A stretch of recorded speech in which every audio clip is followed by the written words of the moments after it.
আসসালামু আলাইকুম বন্ধুরা, কেমন আছেন আপনারা? আশা করি সবাই ভালো আছেন। আলহামদুলিল্লাহ, আমিও ভালো আছি। আবারও একটি নতুন ভিডিও নিয়ে আপনাদের সঙ্গে চলে এসেছি। মিজানুর রহমান আজহারী ওয়াজ। আপনারা যারা যারা মিজানুর রহমান আজহারী ওয়াজ শুনতে ভালোবাসেন তারা পুরো ভিডিওটা দেখে থাকবেন। আশা করি ভালো লাগবে। ভিডিওটি যদি ভালো লাগে একটি লাইক, কমেন্ট ও শেয়ার করবেন বন্ধুরা। চ্যানেলটি সাবস্ক্রাইব করে পাশে থাকবেন বন্ধুরা। ভালো থাকবেন। সম্মানিত ভাইরা, আসুন আমরা মূল আলোচনার দিকে চলে যাই। আজকে আমরা যে টপিকটা নিয়ে আলোচনা করব সেটা হচ্ছে, আমরা যে জীবনে বিপদে পড়ি, আমরা বিপদে পড়লে আমাদেরকে উদ্ধার করে কে? আল্লাহ ছাড়া আমাদের বাঁচানোর কেউ আছে? উদ্ধার করার কেউ আছে? রক্ষা করার কেউ আছে? এজন্য বিপদে পড়লে আমরা চাইবো কার কাছে? আমাদের যাই দরকার হোক আমরা ফরিয়াদ করব কার কাছে? নাকি মাজারে যেয়ে চাবেন? মাজারে যেয়ে চাবেন? অনেকে তো মাজারে যে কপাল ঘষে, আছে না নাই? মাজারে যে সন্তান চায়, আছে? এই এলাকায় নাই, এলাকার লোকদের আকীদা খালেস আমি জানি। মাজারে যে কপাল ঘষে আর সন্তান চায়। আচ্ছা, মাজারে গেলে সন্তান পাওয়া যায়? আচ্ছা, মাজারে না গেলে যদি বাচ্চা না হতো, গরু ছাগলের যে বাচ্চা হয় ওরা কোন মাজারে মানত করে বলেন? কথা কি বুঝতেছেন? এই যে প্রতি বছর গরু, ছাগল, ভেড়া এগুলো যে বাচ্চা দেয়, এরা কোন মাজারে যে মানত করে? এজন্য চাইতে হবে একজনের কাছে, তিনি কে? আমার প্রিয় পটুয়াখালীবাসী, মাজার জিয়ারত করা সুন্নাহ। আমরা মাজার জিয়ারত করব, আল্লাহ ওয়ালাদের কবরে যাব, আমরা সেখানে যে সালাম দিব, দোয়া করব, নিজের জন্য করব, কবরে শুয়ে থাকা মাইয়েতের জন্য করব, পুরো মুসলিম উম্মাহর জন্য করব। কিন্তু কবরে যিনি শুয়ে আছে ওই বাবার কাছে সন্তান চাওয়া যাবে? চাকরি চাওয়া যাবে? সফলতা চাওয়া যাবে? সফলতা দেয় কে? সবাই বলেন নাই, আওয়াজ করে বলেন, সফলতা দেওয়ার মালিক কে? এক কথাই রব্বুল আলামিন বলেন, ওয়া ইয়ামসাসকাল্লাহু বিদুররিন ফালা কাশিফা লাহু ইল্লা হু ওয়া ইয়ুরিদকা বিখাইরিন ফালা রাদ্দা লিফাদলি يصيب به من يشاء من عباده وهو الغفور الرحيم الله أكبر আল্লাহ বললেন, ওয়া ইয়ামসাসকাল্লাহু বিদুররিন ফালা কাশিফা লাহু ইল্লা হু। আল্লাহ যদি তোমাকে কোনো বিপদ স্পর্শ করায়, আল্লাহ যদি তোমারে কোনো বিপদে ফেলে দেয়, ওই বিপদ থেকে উদ্ধার করার তিনি ছাড়া আর কেউ নাই। জোরে বলেন ঠিক কিনা? তিনি যদি কোনো বিপদে ফেলেন, তিনি ছাড়া বিপদ থেকে উদ্ধার করার কেউ নাই। আর তিনি যদি তোমার প্রতি কোনো অনুগ্রহ করতে চান, ওই অনুগ্রহ ঠেকিয়ে দেওয়ার ক্ষমতাও কারো নাই। আল্লাহ যদি আপনার সফলতা দিতে চায়, পৃথিবীর কোন শক্তি ওই সফলতাকে থামাতে পারে? এজন্য আল্লাহ বললেন, খবরদার, চিন্তা আর আকীদা খালিস করে নাও।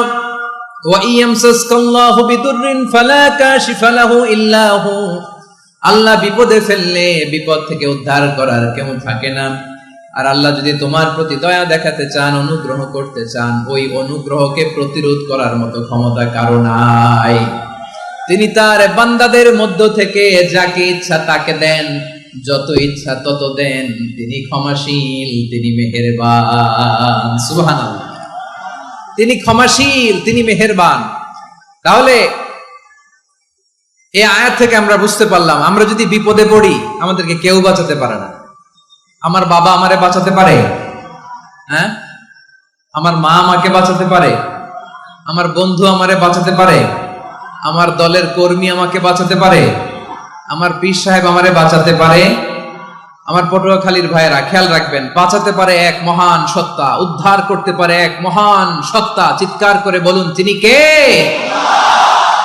আবার আল্লাহ বললেন, আম্মাই ইউজিবুল মুত্তাররা ইযা দাআহু ওয়া ইয়াকশিফুস সুআ ওয়া ইয়াজআলুকুম খুলাফাআল আরদ আইলাহুম মা'আল্লাহ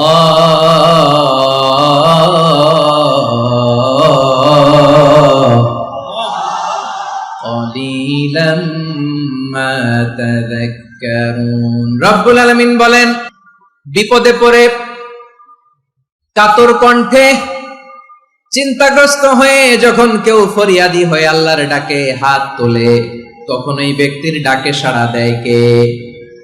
সবাই বলুন। বিপন্ন অবস্থায় আপনি যখন কেঁদে কেঁদে হাত তুলে আপনার দুঃখের কথা জানান, আপনি যখন ডাকেন তারে, তখন আপনার ডাকে সাড়া দেয় কে? আল্লাহ বলে আমি সাড়া দেই। তোমাদের বিপদকে মুক্ত করে দেয় কে? ওই আল্লাহর সাথে কোন উপাস্য আছে নাকি? কিন্তু খুব অল্প সংখ্যক লোকই তোমরা উপদেশ গ্রহণ করো কথাটা। তাহলে বিপন্ন মানবতা যখন কাঁদে, মানুষ যখন বিপদে পড়ে নিরুপায় হয়ে ফরিয়াদ করে, তার ডাক শোনার কেউ নাই একজন ছাড়া। চিল্লায় বলেন তো তিনি কে? এজন্য আমরা ফরিয়াদের হাত কার দিকে তুলব? প্রিয় পটুয়াখালী বলেন, ফরিয়াদের দুটো হাত আমরা কার দিকে তুলব? এবং খেয়াল রাখতে হবে, মাথার সাথে সেট করে নিতে হবে, আল্লাহ ছাড়া আমাকে উদ্ধার করার কেউ নাই। এই পৃথিবীতে কেউ আপন না। প্রিয় ভাই, বিপদে পড়লে বোঝা যায় কেউ আপন না। আপন শুধু একজন মহান সত্তা, তিনি কে?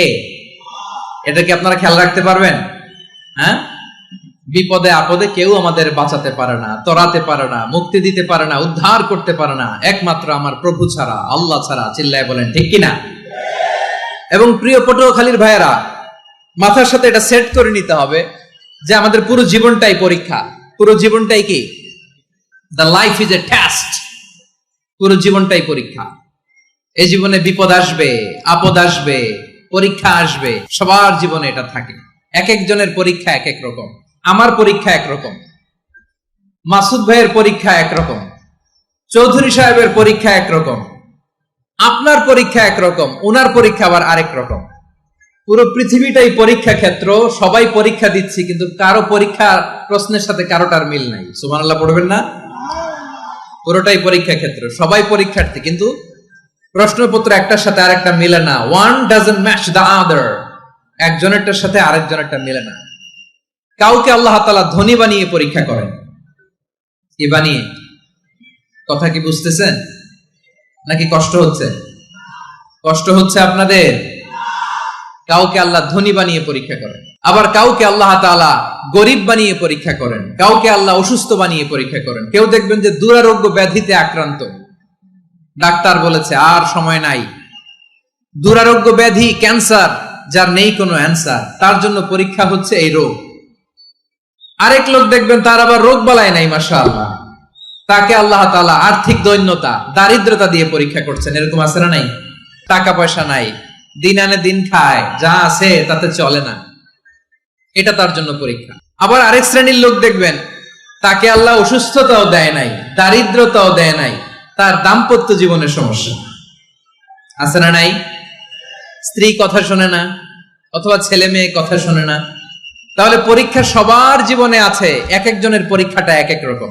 আল্লাহ তাআলা দেখতে চায় যে এই পরীক্ষার সময় আমরা কিরকম রেসপন্স করি, how to deal with the test, কিভাবে এই বিপদ আপদ পরীক্ষাগুলোকে আমরা হ্যান্ডেল করব, ডিল করব। এটা হচ্ছে আজকের আলোচনার বিষয়।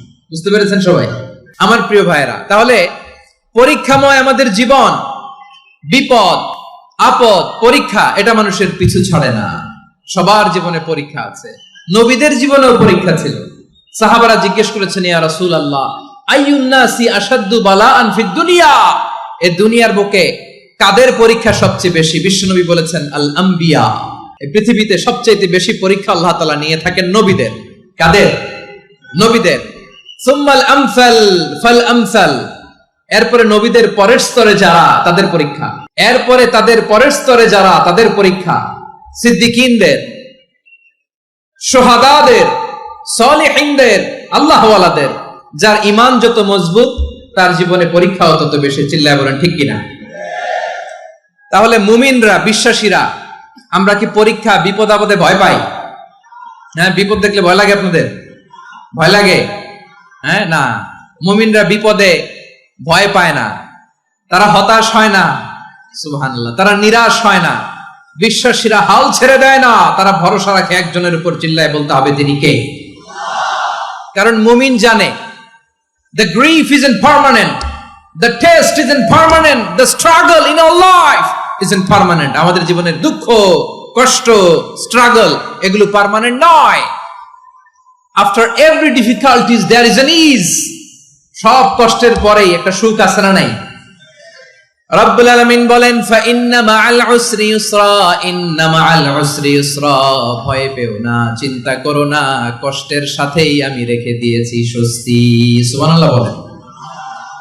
মুমিন জীবনে বিপদ যত বেশি, কষ্ট যত বেশি, তার সামনে সফলতা তার চেয়েও বেশি, ঠিক কিনা বলেন? কারণ বিশ্বাসীরা জানে রাত্রি যত গভীর হয় সুবহে সাদিকের সময় তত আগাতে থাকে। গর্ভবতী নারীর পেটের ব্যথা যত বাড়তে থাকে, ঘরে নতুন মেহমান আগমনের সময় ঘনাতে থাকে। মুমিনদের উপর বিপদ, অত্যাচার, আপদ, পরীক্ষা যত বাড়তে থাকে, কালেমার পতাকা উড্ডয়নের সময় কাছে আসতে থাকে। বিশ্বাসীদের এগুলো হিসাব মিলানো অনেক আগে, এগুলো অনেক আগে হিসাব মিলানো। দুঃখের আধার শেষে সুখের আলো মিটি মিটি হাসে, চিল্লায় বলেন ঠিক কিনা? দুঃখের আধার শেষে আলোর প্রভাত হাসে, হতাশার কালো মেঘে যায় গো ভেসে, হতাশার কালো মেঘে যায় গো ভেসে। দুঃখের আধার শেষে আলোর প্রভাত হাসে, হতাশার কালো মেঘে যায় গো ভেসে, হতাশার কালো মেঘে যায় গো ভেসে। কোরআনের পাতায় পাতায় দেখো ঈমানের পথ ঢাকা ব্যথার কাটায়, কোরআনের পাতায় পাতায় দেখো ঈমানের পথ ঢাকা ব্যথার কাটায়। ভেঙে পড়ো না কভু হতাশ হয়ে, ভেঙে পড়ো না কভু হতাশ হয়ে, জ্বলে পুড়ে খাঁটি সোনা হও গো শেষে, জ্বলে পুড়ে খাঁটি সোনা হও গো শেষে। দুঃখের আধার শেষে আলোর প্রভাত হাসে, হতাশার কালো মেঘে যায় গো ভেসে, হতাশার কালো মেঘে যায় গো ভেসে। ঠিক কিনা বলেন? দুঃখ যত বেশি, পরীক্ষা যত বেশি, কষ্ট যত বেশি, সুখের সময় তত কাছাকাছি, চিল্লায় বলতে হবে ঠিক কিনা? এজন্য মুমিন জীবনে পরীক্ষা বেশি, মুমিনদের হতাশা নাই। মুমিনরা নিরাশ হয় না, হতাশ হয় কাফিররা। মুমিনরা কখনো হাল ছেড়ে দেয় না, মুমিনরা ভরসা রাখে একজনের উপর, তিনি কে? তাহলে আমার প্রিয় পটুয়াখালীবাসী, বিপদ থাকবে, পরীক্ষা থাকবে, এই বিপদ থেকে আমাদেরকে উদ্ধার করবেন একজন, তিনি কে? আমরা শুধু আল্লাহর উপরই ভরসা রাখবো। রাজি আছেন তো? চাইবো একজন সত্তার কাছে, আওয়াজ করে বলুন তিনি কে? একজন সত্তার কাছে চাইবে। বিশ্বনবী উনার চাচাতো ভাই আব্দুল্লাহ ইবনে আব্বাস রাদিয়াল্লাহু তাআলা আনহুকে বললেন, ইয়া আব্দুল্লাহ ইবনুল আব্বাস, হে আব্দুল্লাহ ইবনে আব্বাস, ইদা সাআলতা ফাসআলিল্লাহ, যখন চাইবে আল্লাহর কাছে যাও। ও আব্দুল্লাহ, যখন চাইবা আল্লাহর কাছে চাও। ওয়া ইদা ইসতাআনতা ফাসতাইন বিল্লাহ, যখন সাহায্য চাইবা আল্লাহর কাছে ফরিয়াদ করো। জেনে রেখো ও আব্দুল্লাহ, ওয়া'লাম আন্নাল উম্মাতা লাউ ইজতামাআত আলা আন ইয়ানফাউকা বিশাইইন লাম ইয়ানফাউকা ইল্লা বিশাইইন ক্বাদ কাতাবাহু আল্লাহু লাক। ও আব্দুল্লাহ, জেনে রেখো, মনে রেখো, গোটা বিশ্বের সবাই মিলে যদি তোমার উপকার করতে চায় ততটুকুই তারা করতে পারবে যতটুকু আল্লাহ তোমার নসিবে সেটা লিখে রেখেছে। ঠিক কিনা বলেন? আর যদি গোটা বিশ্বের সবাই মিলে তোমার বিরুদ্ধে কনস্পাইরেসি করে, ষড়যন্ত্র করে, গোটা বিশ্বের সবাই মিলেও যদি তোমার ক্ষতি করতে চায় ততটুকুই শুধু পারবে যেটা আল্লাহ তোমার জন্য বরাদ্দ রেখেছে। যতটুকু আল্লাহ তাআলা তোমার জন্য বরাদ্দ রেখেছে অতটুকুই ক্ষতি করতে পারবে, আর এক চুল বেশিও করতে পারবে না, কমও করতে পারবে না। চিল্লায় বলেন ঠিক কিনা? এজন্য আমরা চাইবো কার কাছে? সবাই বলেন নাই, আওয়াজ করে বলেন কার কাছে? সব সময় আমরা আল্লাহর কাছে চাইবো, বিপদে আপদে, সুখে দুঃখে, সচ্ছল অবস্থায় অসচ্ছল অবস্থায়, পরাজয়ের সময় বিজয়ের সময়, সব সময় আমরা ভরসা রাখবো কার উপর? সবাই বলুন। একদল লোক আছে যারা বিপদে পড়লে আল্লাহরে ডাকে, আছে না নাই? পটুয়াখালীতে মাশাআল্লাহ নাই, বিপদ আসলে আল্লাহরে ডাকে, বিপদ নাই আল্লাহ নাই। বিপদে পড়লে নামাজ পড়ে, বিপদও নাই নামাজও নাই। বিপদে পড়লে জিকির করে, বিপদ যখন চলে যায় ওদের জিকিরও বন্ধ হয়ে যায়। এরকম আছে না নাই? কিছু লোক দেখবেন পরীক্ষা আসলে নামাজ পড়ে, আছে আছে, জেনজি আওয়াজ করা, এরকম আছে? এই কমন পড়ে গেছে, কমন পড়ছে। দেখবেন পরীক্ষার সময় নামাজ পড়ে, পরীক্ষাও নাই নামাজও আছে। এরকম কিছু লোক আছে অসুস্থ হলে আল্লাহরে বড্ড ভালোবাসে, আল্লাহরে খুব ডাকে। অসুস্থ হইলে, অসুস্থতাও নাই, আল্লাহ স্মরণও নাই। দেখবেন কিছু লোক নির্বাচন আসলে খুব আল্লাহওয়ালা হয়ে যায়। তখন দেখবেন মাথার মধ্যে হেজাব লাগায়, পাঞ্জাবি লাগায়, আল্লাহওয়ালা হয়ে যায়। নির্বাচনও নাই, এরপরে আল্লাহর কথাও নাই। আছে না নাই? না, এরকম হওয়া যাবে না। সব সময় আমরা আল্লাহরে ডাকবো, বিপদে আপদে সব সময় ভরসা রাখবো আমরা একজনের উপর। আওয়াজ করে বলেন, তিনি কে?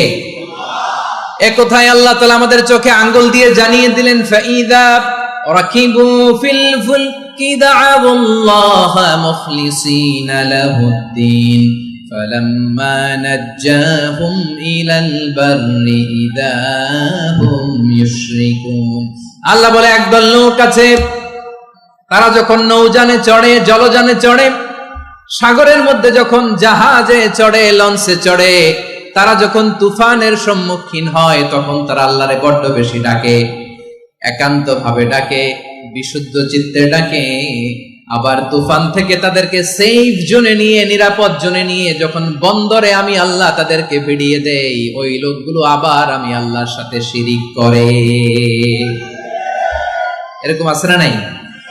জাহাজে উঠছে, সাগরের মাঝখানে তুফান, ওই সময় দেখবেন আল্লাহ কারে কয়। এই কথা তো আপনাদেরকে বোঝানো সহজ, আপনারা তো নদীর দেশের মানুষ। লঞ্চে চড়েন নাই কারা কারা? দেখি, লঞ্চে চড়ছেন? হ্যাঁ, লঞ্চে চড়ে নাই এরকম একজনও নাই এখানে। আচ্ছা, লঞ্চে উঠছেন কে কে? দেখি। মাশাআল্লাহ মাশাআল্লাহ মাশাআল্লাহ, ঠিক আছে, আপনাদের বোঝানো সহজ। আচ্ছা, লঞ্চে উঠে তুফানের সম্মুখীন হয়েছেন, জলোচ্ছ্বাস সবাই? মাশাআল্লাহ। তো এই ওয়াজ তো আপনাদের মুখস্থ, ঠিক কিনা বলেন? আমার বলার দরকার নাই, বলেন। মাঝ নদী, তুফান, জলোচ্ছ্বাস, জলের মধ্যে উচ্ছ্বাস, ঢেউ, টর্নেডো, সাইক্লোন, মেঘের ঘনঘটা, পরিবেশ ঘুটঘুটে অন্ধকার, লঞ্চ একবার এদিকে আরেকবার ওইদিকে, ভিতরে কি অবস্থা হয় বলেন তো? হ্যাঁ, তখন মুসলিম আল্লাহর ডাকে, হিন্দু আল্লাহর ডাকে, ঠিক কিনা বলেন? আস্তিক আল্লাহর ডাকে, নাস্তিক আল্লাহর ডাকে, ঠিক কিনা? লঞ্চের ভেতর, স্টিমারের ভেতর কান্নারে রোল পড়ে যায়, চিৎকারের রোল পড়ে যায়, সবার মুখ দিয়ে শুধু একটা আওয়াজ, লা ইলাহা লা ইলাহা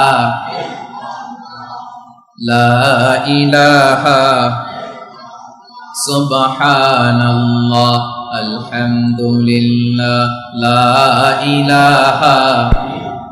আল্লাহ নামের জিকির করবে যারা, আল্লাহর কাছে প্রিয় তারা, আল্লাহর কাছে প্রিয় যারা, জান্নাতে প্রবেশ করবে তারা, জোরে লা ইলাহা লা ইলাহা ইল্লাল্লাহ লা ইলাহা ইল্লাল্লাহ মুহাম্মাদুর রাসূলুল্লাহ সাল্লাল্লাহু আলাইহি ওয়াসাল্লাম। আমার প্রিয় পটুয়াখালীবাসী, তাহলে লঞ্চের ভেতরে যখন আমরা তুফানের মধ্যে পড়ি তখন সবাই মিলে আমরা একটা নামের জিকির করি। নামটা কার? মুসলমানেরাও ডাকে, হিন্দুরাও ডাকে, আস্তিকও ডাকে, নাস্তিকও ডাকে, সবাই ডাকে একজনকে, তিনি কে? আবার দেখবেন ওই আল্লাহ তুফানের পরে, ঝড়ের পরে ওই লঞ্চটাকে যখন সদর ঘাটে ফিরিয়ে দেয়, আবার আমরা নাফরমানি শুরু করে দেই। সে কোথায়? আল্লাহ বললেন ফাইদা রাকিবু ফিল ফুলকি দা'আল্লাহ মুখলিসিনা লাহুদ্দিন ফালাম্মা নাজ্জাহুম ইলাল বাররি ইযা হুম ইউশরিকুন। সাগরে যখন তুফানে পড়ে আমি আল্লাহর ডাকে, আবার আমি আল্লাহ যখন বাঁচিয়ে দেই, আবার আমি আল্লাহর সাথে শিরিক শুরু করে। আমরা কি এরকম হতে চাই নাকি? এরকম করবেন? হ্যাঁ না, আমরা তুফানে পড়লেও আল্লাহরে ডাকি, আবার বাঁচায় দেওয়ার পরেও ডাকি কারে? আল্লাহকেই ডাকি। বিমানের মধ্যে মাঝে মাঝে দেখবেন যে এয়ার টার্বুলেন্স হয়, জানেন? এয়ার টার্বুলেন্স জানেন তো? মাঝে মাঝে বিমানটা বাউন্সিং করে, বাম্পি, ভেরি বাম্পি ওয়েদার। শোনেন নাই? 40,000 ফিট উপরে যখন থাকে তখন পাইলট মাঝে মাঝে বলে, dear passengers, ladies and gentleman, right now we are flying 40,000 feet above the ground and we are passing very air turbulence, very heavy air turbulence right now. Please fasten your seat belt.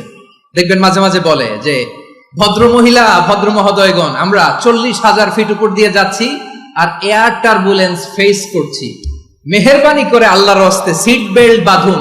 তখন বিমানটা এরকম bouncing করে, shaking করে। আপনারা মুখোমুখি হয়েছেন?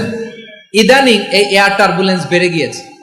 গত বছর আমার ইন্টারন্যাশনাল অনেকগুলো ফ্লাইট ছিল, তো আমি দেখলাম যে আগের ফ্লাইটগুলোর তুলনায় এখন এয়ার টার্বুলেন্স খুব বেশি। আমি একটু রিসার্চ করে দেখলাম ক্লাইমেট চেঞ্জের কারণে, জলবায়ু পরিবর্তনের কারণে আকাশের বাতাসের মুভমেন্টে পরিবর্তন হয়েছে, ফলে এখন বিমান শেকিং করে বেশি, বাউন্সিং, বাম্পি ওয়েদার। তো বলেন তো 40,000 ফিট উপরে যখন আপনি, কয় হাজার ফিট?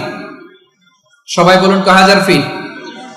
40,000 ফিট উপরে যখন আপনি, তখন যখন বিমানটা এরকম বাউন্সিং করে, সবাই যখন ভমিটিং করে বিমান নষ্ট করে দেয়, বমি করে, তখন বাঁচানোর কে আছে আল্লাহ ছাড়া? কেউ আছে? ওই মুহূর্তেও সবাই মিলে একজনের ডাকে আওয়াজ করে বলেন তিনি কে? মাঝে মাঝে কিছু সোশ্যাল মিডিয়ায় কিছু ভিডিও পাওয়া যায় যে হেভি যখন এয়ার টার্বুলেন্স হয়, 10 সেকেন্ড 15 সেকেন্ডের কিছু ভিডিও পাওয়া যায়, বিমানটা এরকম বাউন্সিং করছে, বাম্পি ওয়েদার, কাঁপছে, মানুষগুলো বমি করছে, অক্সিজেন মাস্কগুলো সব ঝুলে পড়েছে, বিমানটা শুধু কাঁপছে। তখন দেখবেন বিমানের ভেতরেও এরকম লঞ্চের মতো চিৎকার আছে না নাই? বিমানের ভেতরেও তখন চিৎকার। গত বছর হিথ্রো এয়ারপোর্ট থেকে সিঙ্গাপুর এয়ারলাইন্সের একটা ফ্লাইট, হিথ্রো টু চাঙ্গি, একটা ফ্লাইটে এমন বেশি এয়ার টার্বুলেন্সের শিকার হয়েছিল ওই এয়ারক্রাফটটা, 33 জন যাত্রী সেখানে আহত হয়েছে, একজন যাত্রী নিহত হয়েছে। কেবিন ক্রুজ, এয়ার হোস্টেস যারা আছে, একজনের নাক ফেটে, চোখ ফেটে, কপাল ফেটে, ব্লিডিং হয়ে শয়লা। প্রিয় ভাইরা, ওই 40,000 ফিট উপরে বিমানটা যখন কাঁপবে, তখন আমাদেরকে আল্লাহ ছাড়া আর কেউ বাঁচানোর আছে? এত আসতে বললে হবে? ওই কঠিন মুহূর্তে আমার বাবা আমারে বাঁচাতে পারে, আমার বন্ধু আমারে বাঁচাতে পারে। এই গ্রাউন্ডে, জমিনের বুকে আমার প্রোটোকল, আমার ক্ষমতা, আমার দাম্ভিকতা, কোনো কিছু আমারে বাঁচাতে পারে একজন ছাড়া। চিল্লায় বলতে হবে তিনি কে? সে আল্লাহ বললেন, গোলাম আমি বিপদের সময় ঠিকই তোমাদের বাঁচিয়ে নেই। ওই বিমানের ভেতরে 40,000 ফিট উপরে যখন তোমরা এয়ার টার্বুলেন্সের শিকার হও, তখন নাস্তিকও আল্লাহরে ডাকে, হিন্দু আল্লাহরে ডাকে। জোরে বলেন ঠিক কিনা? আবার বিমানটা যখন শান্ত হয়ে যায়, একটু পরেই বিমানের স্ক্রিনের মধ্যে হিন্দি সিনেমা খোঁজে। বিমানের স্ক্রিনে কিন্তু বিশাল ওখানে আফলাম ফিল্মের একেবারে বোঝাই করা। বিমানটা শান্ত হলে আবার হিন্দি সিনেমা দেখা শুরু করে। একটু আগে ডাকছিল কারে? দেখবেন বাংলাদেশে আমাদের ক্রিকেটাররা যখন অন্য কোনো দেশের সাথে খেলে, অনেক সময় এমন হয় বল বাকি একটা, রান দরকার 6টা। বল বাকি কয়টা? পটুয়াখালী বুঝে নাই বোধহয়। বল বাকি কয়টা? রান দরকার। আপনি দেখবেন ক্যামেরাম্যান তখন গ্যালারিতে খালি দেখায় দর্শকদের যে কি অস্থিরতা। হিপ হপ স্টাইলের মেয়েটা, যে মেয়েটার ওড়না এতক্ষণ ছিল গলায়, এতক্ষণ কইছিল, ওই মেয়েটা দেখবেন ওড়নাটা টেনে মাথায় দিয়ে এরকম মুনাজাত ধরতেছে, আল্লাহ আল্লাহ, একটা সক্কা, আল্লাহ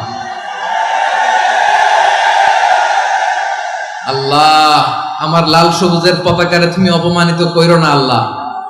ইন্ডিয়ার সাথে আমাদের খেলা আল্লাহ আল্লাহ, একটা ছক্কা, একটা পুরো পুরো খেলা জুড়ে এই মেয়ের ওড়না ছিল গলায়, কিন্তু যখন এক বলে 6 রান দরকার ওড়না চলে আসছে কোথায়? মাথায়। আবার মুনাজাত আছে না নাই? ঠিকই বাংলাদেশের দামাল ছেলে এমন এক শট মারলো, বল চলে গেল স্টেডিয়ামের বাইরে, ছক্কা, জিতে গেলাম আমরা। পুরো স্টেডিয়াম জুড়ে চিৎকার, হই হুল্লোড়, মৌজ মাস্তি। যেই মেয়েটা মাথার মধ্যে ওড়না দিয়ে এতক্ষণ সুবহানাল্লাহ সুবহানাল্লাহ বলে আল্লাহর কাছে দোয়া করেছে, ওই মেয়ে এখন আবার ওড়না ফেলে দিয়ে নাচা শুরু করে দিয়েছে। তাহলে আল্লাহর ভয়, আল্লাহর প্রতি আস্থা, বিশ্বাস, ভালোবাসা, এটা কি ক্ষণিকের জন্য?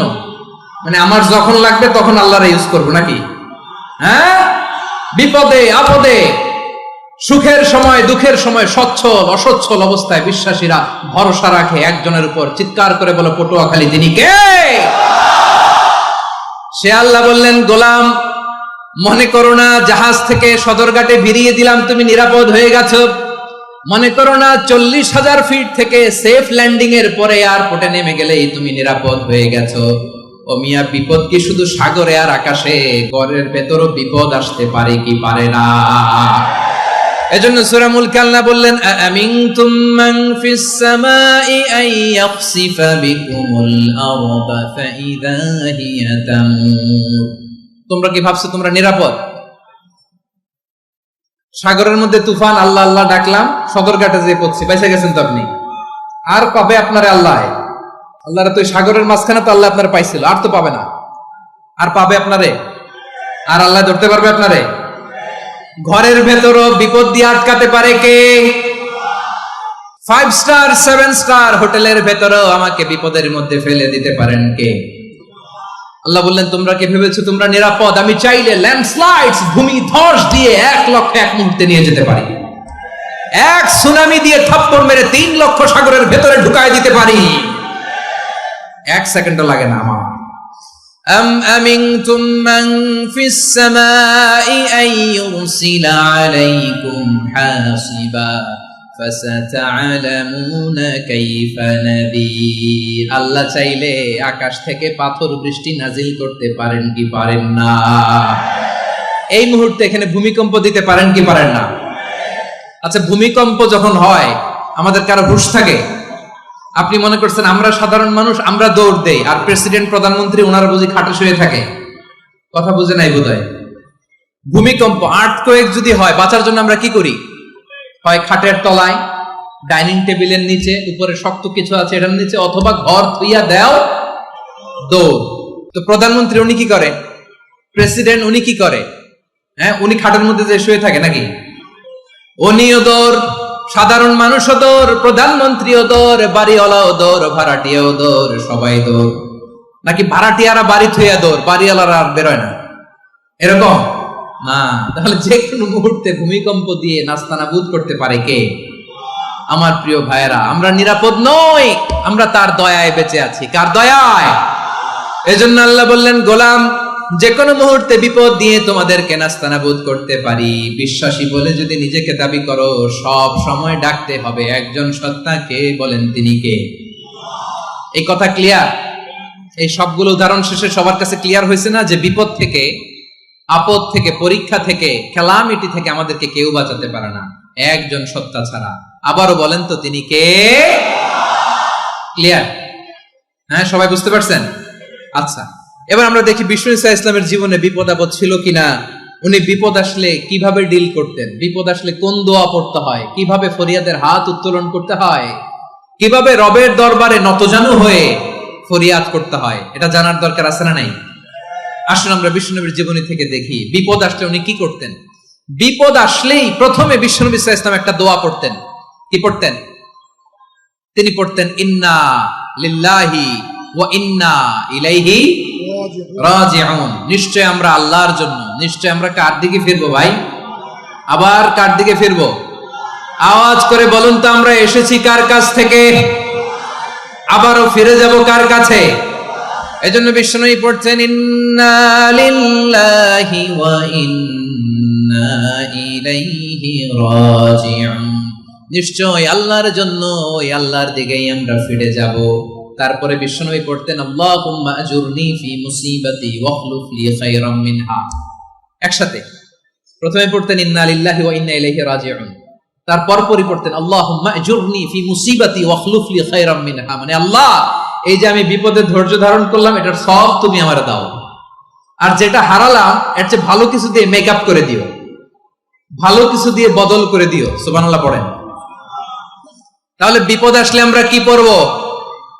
কথা বলেন।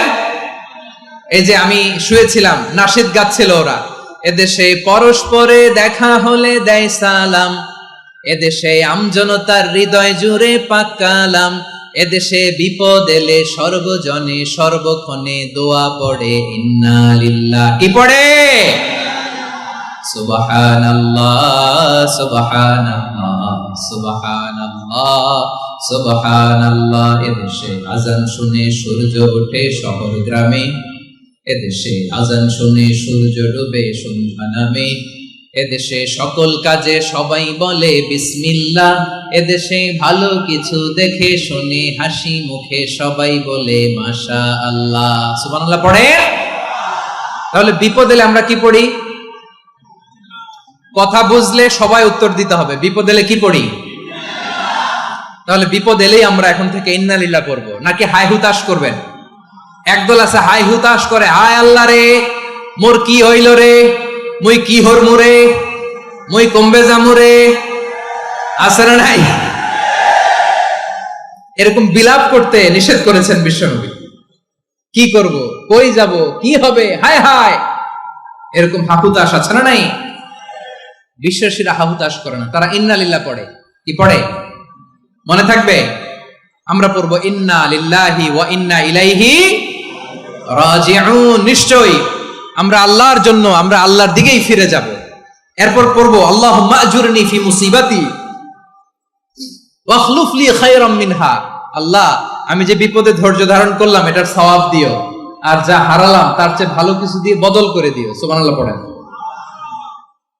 বিশ্বনবীর হাদিস শুনলেন উম্মে সালামা রাদিয়াল্লাহু তাআলা আনহা, ওনার স্বামী হলো আবু সালামা। মজার ঘটনা খেয়াল করে শুনেন আমার প্রিয় কলিজার টুকরা ভাইয়েরা, কানগুলো খরগোশের কানের মতো খাড়া করে আমার দিকে তাকান। সাইয়্যিদাতুনা উম্মে সালামা রাদিয়াল্লাহু তাআলা আনহা, ওনার স্বামীর নাম আবু সালামা। শ্রেষ্ঠ দম্পতি, শ্রেষ্ঠ ফ্যামিলি। প্রথমে হিজরত করেছিলেন হাবাসায়, পরে হিজরত করেছেন মদিনায়। উহুদ যুদ্ধের পরে ওনার স্বামী আবু সালামা ইন্তেকাল করলো, শহীদ হলো। সুবহানাল্লাহ পড়েন। যখন আবু সালামা ইন্তেকাল করলো, উম্মে সালামা রাদিয়াল্লাহু তাআলা আনহা কেঁদে কেঁদে হয়রান। আর নবীর শিখানো বাণী অনুযায়ী তিনি বারবার পড়ছিলেন ইন্না লিল্লাহ। কি পড়ছিলেন? জামু কি হরমু এগুলো বলে নাই, কি বলছে? ইন্না লিল্লাহ। যেহেতু বিশ্বনবী বলেছেন কেউ যদি বিপদের প্রথম ধাক্কায় পড়ে ইন্না লিল্লাহি ওয়া ইন্না ইলাইহি রাজিউন, আল্লাহুম্মা আজুরনি ফি মুসিবাতি ওয়াখলুফ লি খায়রাম মিনহা, তাহলে এই বিপদে যে সে যা হারালো তার চেয়ে শ্রেষ্ঠ কিছু দিয়ে আল্লাহ তার বদল দিয়ে দিবে।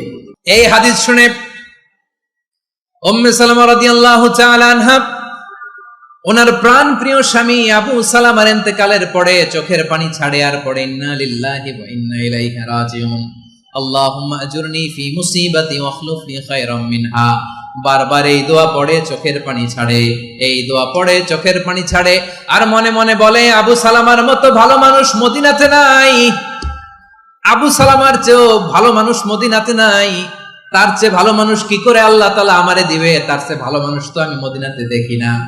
চোখের পানি দিয়ে বুক ভাসায় আর নবীর হাদিসের উপর আমল করে পড়ে ইন্না লিল্লাহি ওয়া ইন্না ইলাইহি রাজিউন, ইন্না লিল্লাহি ওয়া ইন্না ইলাইহি রাজিউন। পড়তে পড়তে চোখের পানি ছাড়ে, আর চিন্তা করে বিশ্বনবী বললেন এই দোয়া পড়লে যেটা হারালাম তার চেয়ে ভালো কিছু দিয়ে আল্লাহ পুরস্কার দেয়। আবু সালামার চেয়ে ভালো মানুষ মদিনার মধ্যে আর কে হতে পারে? কি আজীব তামাশা, কি অবাক করা ঘটনা। কিছুদিন পরে দেখা গেল সাইয়্যিদুল মুরসালিন রাহমাতাল লিল আলামিন স্বয়ং বিশ্ব নবী উম্মে সালামাকে বিয়ের প্রস্তাব পাঠিয়েছে। স্বয়ং বিশ্ব নবী উম্মে সালামা রাদিয়াল্লাহু তাআলা আনহাকে বিয়ের প্রস্তাব পাঠিয়েছেন। উনি রাজি হয়ে গেলেন, বিয়ে হয়ে গেল, উনি হয়ে গেলেন উম্মুল মুমিনিন, আমাদের মা, পুরো মুসলিম উম্মার মা। চিৎকার করে বলেন আল্লাহু আকবার। তাহলে আমার প্রাণ প্রিয় ভাইয়েরা, বিপদে পড়লে আমরা পড়বো ইন্না লিল্লাহি ওয়া ইন্না ইলাইহি রাজিউন, আল্লাহুম্মা আজুরনি ফি মুসিবাতি ওয়াখলুফনি খায়রাম মিনহা। করবেন? করবেন না? যারা যারা বিপদ আসলে এই দোয়াটা পড়বেন এখন থেকে আওয়াজ করে ইনশাআল্লাহ বলেন।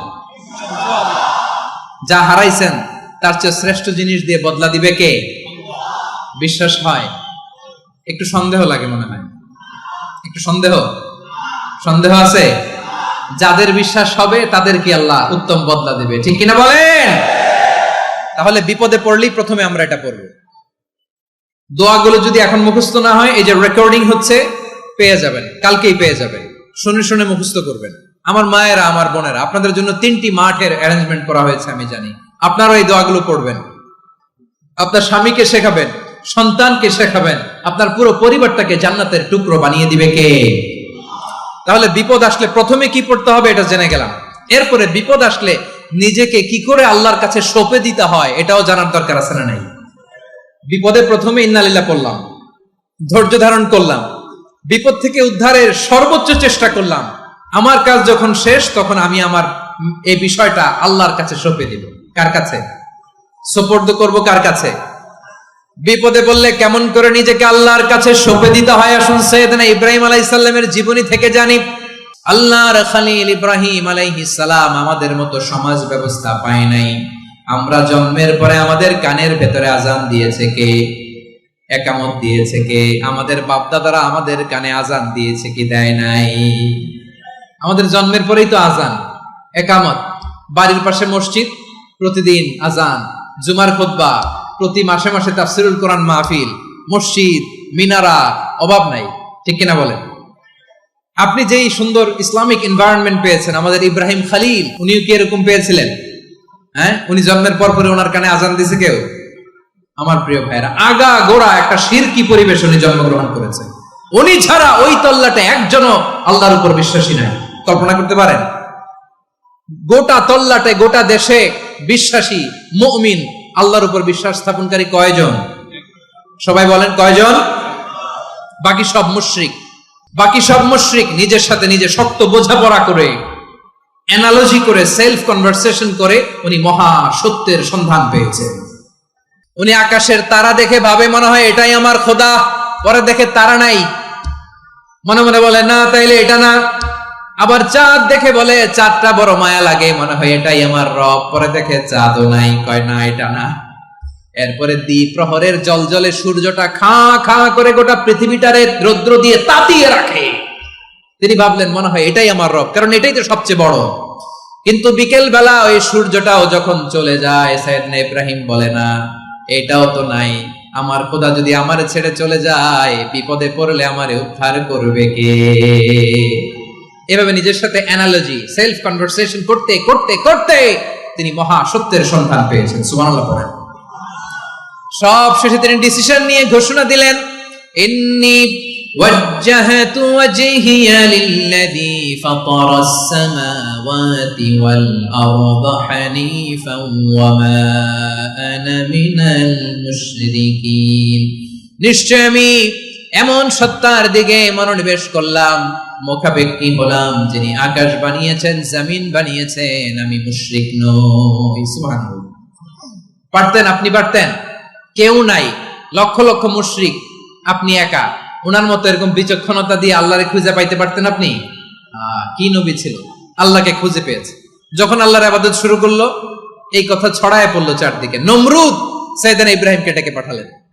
নমরুদ বলে, ইব্রাহিম তুমি নাকি মূর্তির পূজা না করে কোন নতুন রবের ইবাদত করো, কে তোমার রব? সাইয়েদনা ইব্রাহিম বললেন, রব্বি আল্লাযী ইউহয়ী ওয়া ইউমীত, আমি এমন রবের ইবাদত করি যিনি জীবন দেন, যিনি মৃত্যু দেন। নমরুদ বলে, তাই নাকি? তোমার রব জীবন দেয়, মৃত্যু দেয়, আর এটা তো আমি দেই। আমিও তো জীবন দেই, আমিও তো মৃত্যু দেই। সাইয়েদনা ইব্রাহিম বললেন, কেমন করে তুমি জীবন দাও, মৃত্যু দাও, একটু দেখাও তো। নমরুদ জেলখানা থেকে দুজন কয়েদিকে ডেকে আনলো। কয়েদি এনে অর্ডার করলো, একটাকে এখনই শিরোচ্ছেদ, হেড অফ, ডেথ পেনাল্টি, মৃত্যুদণ্ড দেয়া হলো, ফিনকি দিয়ে রক্ত বেরোলো। নমরুদ বলে, দেখো দুজনকে ধরে আনলাম, একজন কয়েদিকে দিলাম ডেথ পেনাল্টি, মৃত্যুদণ্ড, ওরে মৃত্যু দিলাম, আরেকজন যে দাঁড়িয়ে আছে চাইলে ওরেও আমি মৃত্যুদণ্ড দিতে পারি, কিন্তু না, ওরে আমি দিব না, ওরে আমি বাঁচাইয়া দিলাম, ছেড়ে দিলাম, মানে জীবন দিলাম। দেখো ইব্রাহিম, তোমার চোখের সামনে একজনরে মৃত্যু দিলাম, আরেকজনরে জীবন দিলাম। আপাত দৃষ্টিতে তাই তো, একজনরে তো জীবন দিল, আরেকজনরে মৃত্যু দিল। সাইয়েদনা ইব্রাহিম এবার বিপাকে পড়ে গেলেন। কিন্তু এক একজন নবীকে আল্লাহ এমন উইজডম বিচক্ষণতা দিয়ে এই জমিনে পাঠিয়েছেন, মুহূর্তের মধ্যে আল্লাহর খলিল ইব্রাহিম বললেন, فإن الله يأتي بالشمس من المشرق فأت بها من المغرب فبهت الذي كفر। আল্লাহর খলিল ইব্রাহিম বললেন, নমরুদ, বুঝলাম তুমি জীবন দাও, মৃত্যু দাও, দেখলাম, কিন্তু আমার রব, আমার আল্লাহ প্রতিদিন সকালবেলা উষা লগ্নে ওই পূর্ব দিগন্ত থেকে সূর্যটাকে উদিত করেন, সাঁঝের বেলা, বিকেল বেলা, কুথুরি লগ্নে, সন্ধ্যা বেলা ওই দ্বিপ্রহরের জল জলে সূর্যটাকে পশ্চিম দিগন্তে ডুবিয়ে দেন। মানে সকালবেলা পূর্ব দিক থেকে উদিত করা সূর্যটাকে পশ্চিম দিকে বিকেলে তিনি ডুবিয়ে দেন। তুমি যদি পারো ওই সূর্যটাকে পশ্চিম দিক থেকে উদিত করে পূর্ব দিকে ডুবিয়ে দাও। সুবহানাল্লাহ পড়বেন না? দেখেন, ইনস্ট্যান্ট ইন্টেলেক্ট, মুহূর্তে বিচক্ষণতা, উইজডম কাকে বলে? নমরুদ পারবে? নমরুদের বাপ পারবে? ওর দাদা, ওর 14 গোষ্ঠী, গোটা বিশ্বের সব ক্ষমতাধর রাষ্ট্রনায়করা একসাথে হলে পারবে? ফাবুহিতাল্লাযী কাফার, পারে নাই, ব্যর্থ হয়েছে। এবার তেলে বেগুনে জ্বলে উঠেছে, রেগে মেগে আগুন বলে, ফালকুহু ফিল জাহিম, ওর সাথে তর্ক নাই, না পেরে এবার এটারে আগুনে ফেলা। বিশাল বিশাল গাছ কেটে লাকড়ি এনে আগুনের কুণ্ডলি বানানো হলো, দাও দাও দাও দাও করে আগুন জ্বলে। আল্লাহর খলিল ইব্রাহিমকে আগুনে নিক্ষেপ করা হবে। আল্লাহর খলিল সাইয়েদনা ইব্রাহিমের হাতের মধ্যে রশি দিয়ে টাইট করে বাঁধা হলো, পায়ের মধ্যেও টাইট করে রশি দিয়ে বাঁধা হলো। আল্লাহর খলিল ইব্রাহিমকে আগুনের কুণ্ডলির মধ্যে ফেলা হবে। ওমিয়া, আপনি যে বিপদের কারণে ভয় পান, হতাশ হন, এটা কোনো বিপদ ওনার বিপদের সামনে? হাত পা বেঁধে টাইট করে নিক্ষেপ করা হবে, সিম্পলি ফেলা যাবে না, কারণ দাও দাও করে দ্য ব্লেজিং ফায়ার, এমন আগুনের কুণ্ডলি, কাছে যাওয়া যায় না, আগুনের উত্তাপে নিক্ষেপ করা হবে। হাতে রশি বেঁধে, পায়ে রশি বেঁধে আল্লাহর খলিল ইব্রাহিম আলাইহিস সালামকে আগুনের মধ্যে নিক্ষেপ করা হবে। আহা, এটার বলে অগ্নি পরীক্ষা। উনি অগ্নি পরীক্ষার সম্মুখীন হয়েছিলেন। এজন্য কঠিন পরীক্ষাকে আমরা অগ্নি পরীক্ষার সাথে তুলনা করি, ঠিক কিনা? সাইয়েদনা জিবরাইল এসে বললেন, ও আল্লাহর খলিল, ওরা তো আপনার হাতও বেঁধে ফেললো, পাও বেঁধে ফেললো, নড়াচড়ার সুযোগ নাই, বলেন আমি জিবরিল ফেরেশতা আপনার জন্য কি করতে পারি? আল্লাহর খলিল ইব্রাহিম বলেন, ও জিবরাইল, তোমার কাছে আমার কোনো চাওয়া পাওয়া নাই। সুবহানাল্লাহ বলেন। তোমার কাছে বলার কিছু নাই, তোমার সাহায্যের আমার দরকার নাই। সাইয়েদনা ইব্রাহিম আলাইহিস সালামকে হাতে পায়ে রশি বেঁধে, হাত পা বাঁধা অবস্থায় জ্বলন্ত অগ্নিকুণ্ডে যখন নমরুদের দলবল নিক্ষেপ করবে, আল্লাহর খলিল কিভাবে নিজেকে আল্লাহর কাছে সঁপে দিয়েছেন, পটুয়াখালীর ভাইরা খেয়াল করে শুনুন। হাত পা বেঁধে আল্লাহর খলিলকে যখন নিক্ষেপ করা হবে, তিনি মুখ ফুটে বলে ফেললেন, হাসবুনাল্লাহু ওয়া নি'মাল ওয়াকিল। হাসবুনাল্লাহু ওয়া নি'মাল ওয়াকিল, আমার জন্য আল্লাহই যথেষ্ট, আমার জন্য আল্লাহই যথেষ্ট। তিনি আমার সবচেয়ে বড় গার্ডিয়ান, তিনি আমার সবচেয়ে বড় অভিভাবক। জিব্রাইলের সাহায্যে অফারকে ফিরিয়ে দিলেন, দুনিয়ার বুকে কারো কাছে কিছু বলেন নাই, মুখ ফুটে বলেছেন হাসবুনাল্লাহ। ও আমার পটুয়াখালীর প্রাণের ভাইয়েরা, খেয়াল রাখবেন, কোন বান্দা তার হাতে থাকা সব চেষ্টাটুকুন করার পরে মুখ ফসকে মুখ দিয়ে যখন বলে ফেলে হাসবুনাল্লাহ, বান্দা যখন হাসবুনাল্লাহ বলে ফেলে, ওই ব্যাপারটা ডিল করার দায়িত্ব স্বয়ং আল্লাহ আরশের উপর থেকে নিয়ে নেয়। আপনি যখন বলে ফেলবেন হাসবুনাল্লাহ, এটা ডিলিং করবে কে তখন? চিল্লায় বলেন না, তিনি কে? বান্দা তার সাধ্যের সবটুকু চেষ্টার পরে নতজানু হয়ে যখন বলবে হাসবুনাল্লাহ, আল্লাহ তুমি আমার জন্য যথেষ্ট, নি'মাল ওয়াকিল, তুমি আমার শ্রেষ্ঠ অভিভাবক, তখন তার কি দরকার না দরকার এটা ডিল করে স্বয়ং আল্লাহ। নিক্ষেপ করা হলো সাইয়েদনা ইব্রাহিমকে অগ্নিকুণ্ডলিতে। হাজার হাজার মানুষের দৃশ্য দেখার জন্য জড়ো হয়েছে এরকম বিশাল ময়দানে।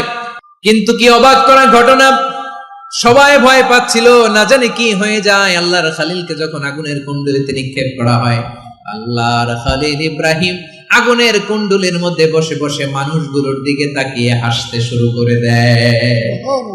কারণ আকাশ থেকে রব্বুল আলামিন স্পেশাল ভার্ডিক্ট নাজিল করেছেন, স্পেশাল হুকুম জারি করেছেন, কুল্লা ইয়া নারু কুনি বারদান ওয়া সালামান আলা ইব্রাহিম। ও আগুন, খবরদার, সৃষ্টির শুরু থেকে তোকে একটা ধর্ম আমি বাতলে দিয়েছিলাম। তোর ধর্ম, আগুনের ধর্ম হলো যা পাবে জ্বালিয়ে সারখার করবে।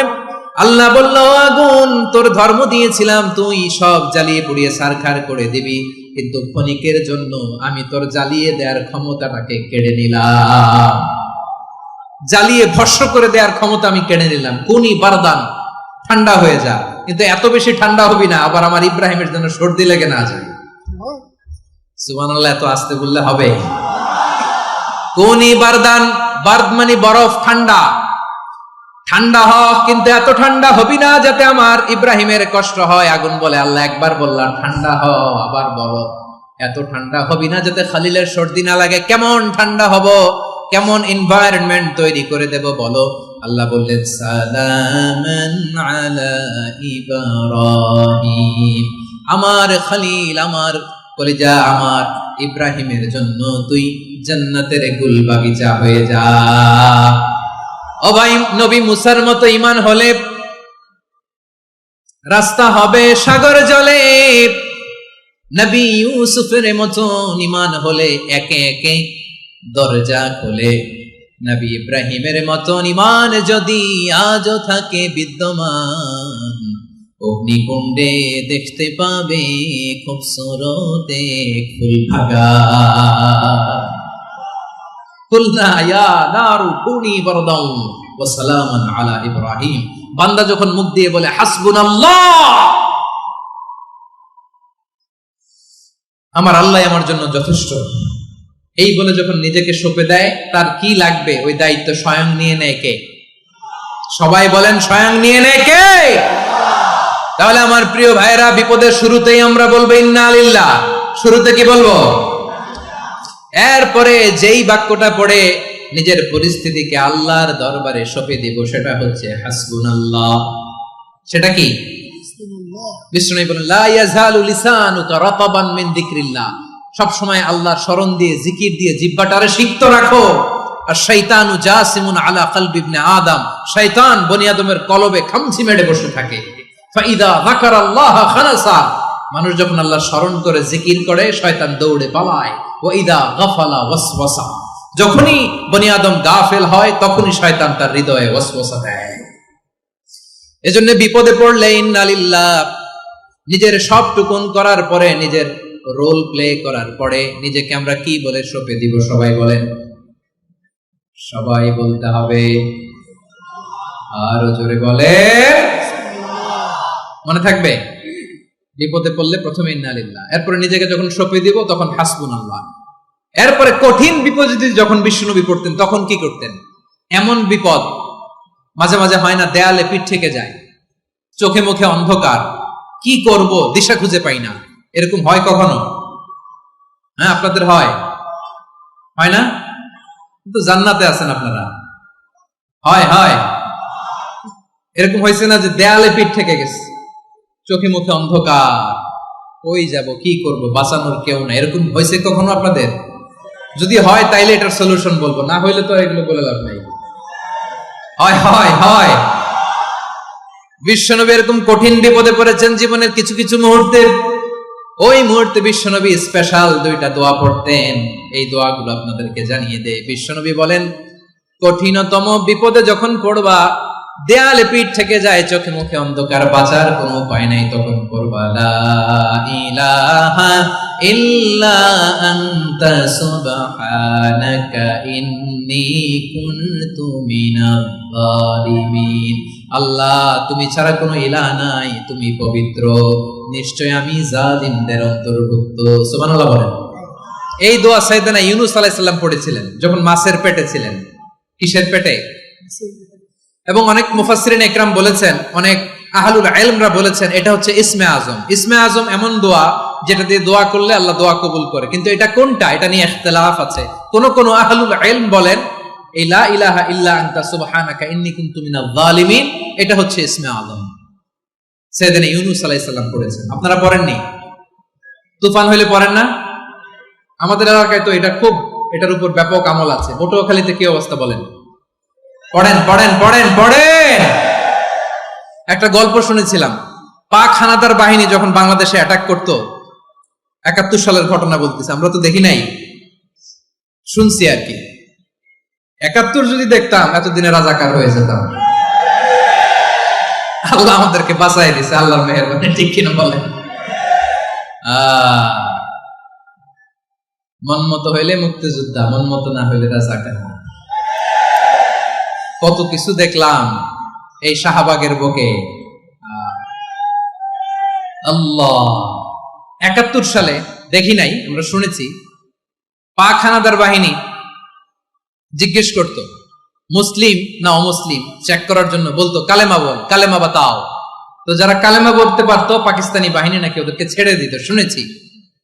তো একজনকে, এক বাঙালিরে পেয়ে তার মাথার মধ্যে বন্দুকের নল ধরে বলতেছে কালেমা বল, সালে কালেমা বাতা, কালেমা বল। তো ভয়ের চোটে এই দোয়া পড়া শুরু করছে। ও পড়তেছে লা ইলাহা ইল্লা আনতা সুবহানাকা ইন্নী কুনতু মিনাজ জালিমিন। পাকিস্তানি বলে সালে ये तो मुसीबत का কালেমা है। বাঙালি কয় হাম তো ভি মুসিবত মে হ্যায়। পাকিস্তানি বলে বেটা কোন দোয়া বললি, এটা তো মুসিবতের কালেমা। কয় আমিও তো মুসিবতে আছি, আমার মাথার মধ্যে বন্দুক ধরে তুমি আমারে কালেমা জিজ্ঞেস করো, এখন কোনটা কালিমা আর কোনটা কি দোয়া আমার হুশ আছে নাকি? প্রিয় ভাইরা, আসলে এটা দুআউল মুসিবা, বিপদে পড়লে এই দোয়া পড়তে হয়। লা ইলাহা ইল্লা আনতা সুবহানাকা ইন্নী কুনতু মিনাজ জালিমিন, এটা পড়বেন আপনারা। এই দোয়া পড়ে সাইয়েদনা ইউনূস আলাইহিস সালাম মাছের পেট থেকে রক্ষা পেয়েছিলেন। রক্ষা করেছিল কে? ইউনূস নবী রে যখন খাইলো মাছেতে গিলিয়া, ফেরেশতা পাঠাইয়া দিলে ইসমে আজম দিয়া। প্রাণে ছিল যাহার ভয় সেথা পাইল আশ্রয়, প্রাণে ছিল যাহার ভয় সেথা পাইল আশ্রয়। মাছের পেট হতে সে যে পেল পরিত্রাণ। আল্লাহু আল্লাহু তুমি জাল্লে জালালুহু, শেষ করা তো যায় না গে তোমার গুণগান। আল্লাহু আল্লাহু সুবহানাল্লাহ পড়েন। লা ইলাহা ইল্লা আনতা সুবহানাকা ইন্নী কুনতু মিনাজ জালিমিন। বিষ্ণুই বললেন দেয়ালে পিঠ থেকে গেলে, চোখে মুখে অন্ধকার, বাঁচার কোনো উপায় নাই, তখন এই দোয়াটা পড়তে হবে। এই দোয়া পড়ে আল্লাহর কাছে ফরিয়াদ করলে বিপদ মুক্ত করবেন কে? কেন এই দোয়াটা আল্লাহর কাছে বড্ড প্রিয় জানেন আমার ভাইয়েরা? কারণ এই দোয়ার মধ্যে 3টা জিনিস আছে। আমি যেরকম আঙ্গুল উঁচু করেছি এরকম করেন তো। 3টা। কয়টা? 3টা। 1 নম্বরে হচ্ছে তাওহীদ, 2 নম্বরে তাসবিহ, 3 নম্বরে তাকরীর। আই রিপিট, আবারও বলছি, 1 নম্বরে তাওহীদ, 2 নম্বরে তাসবিহ, 3 নম্বরে তাকরীর। এই দোয়াটা আল্লাহর কাছে এত পছন্দনীয় কারণ এই দোয়ার প্রথম অংশে আছে তাওহীদ, আল্লাহর একত্ববাদের ঘোষণা। লা ইলাহা ইল্লা আনতা, ও আল্লাহ আপনি ছাড়া কোনো ইলাহ নাই, উপাস্য নাই। এই কথা বললে আল্লাহ বড় খুশি হয়ে যায়। সুবহানাল্লাহ পড়েন। এই দোয়ার দ্বিতীয় অংশে আছে তাসবিহ, মানে আল্লাহর প্রশংসা, প্রশংসা সূচক বাণী। সুবহানাক সুবহানাক সুবহানাক, ও আল্লাহ আমি আপনার পবিত্রতা ঘোষণা করছি। সুবহানাক, এই কথা শুনলেও আল্লাহ খুশি হয়ে যায়। সুবহানাল্লাহ পড়েন। এই দোয়ার তৃতীয় অংশে আছে তাকরীর। তাকরীর মানে পাপের স্বীকৃতি। তাকরীর মানে কি?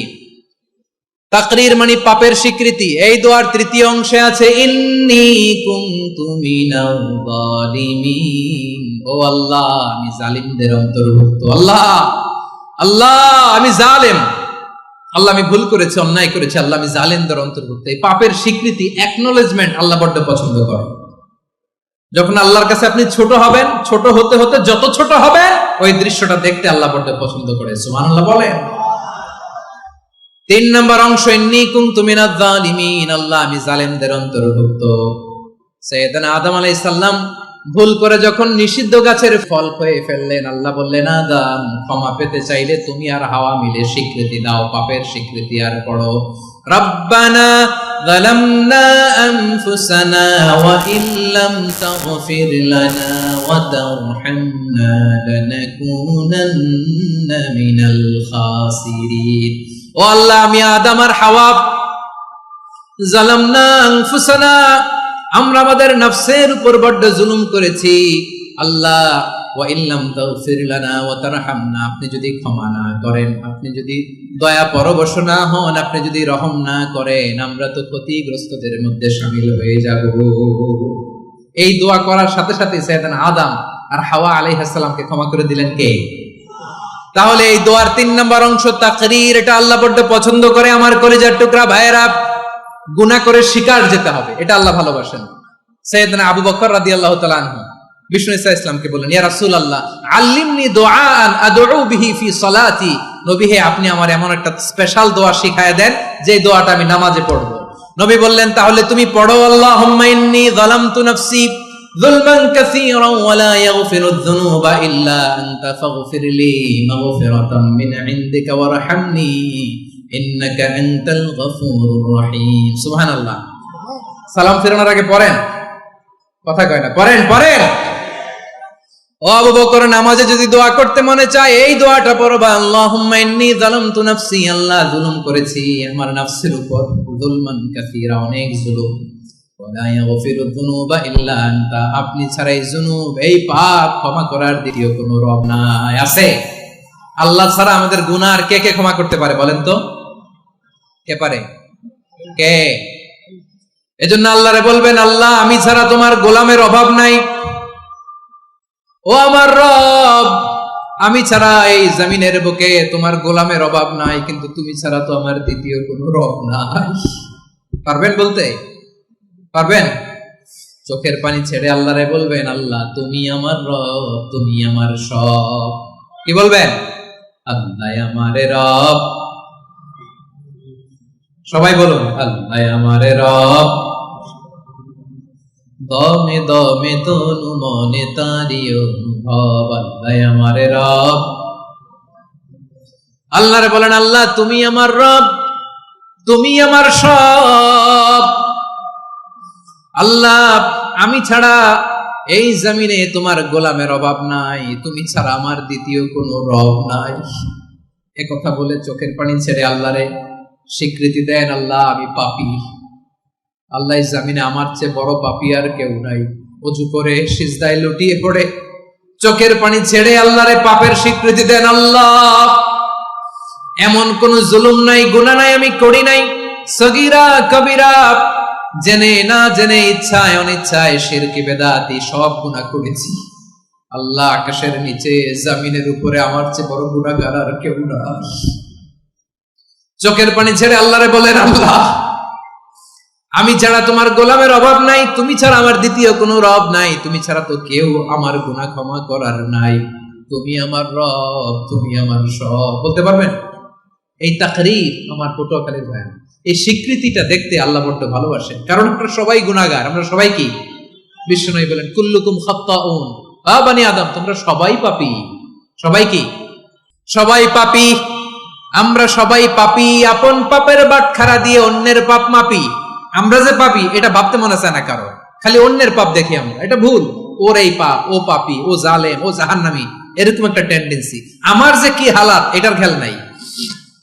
খেয়াল করতে হবে যে আমি সবচেয়ে বড় পাপী, ঠিক কিনা বলেন? পাপ করি না এমন কেউ আছি? হ্যাঁ আছি, আছি। কেউ না জানলেও জানে কে আমার পাপের ঘটনা? পৃথিবী না জানুক আমি তো জানি, আমি কি পাপ করেছি।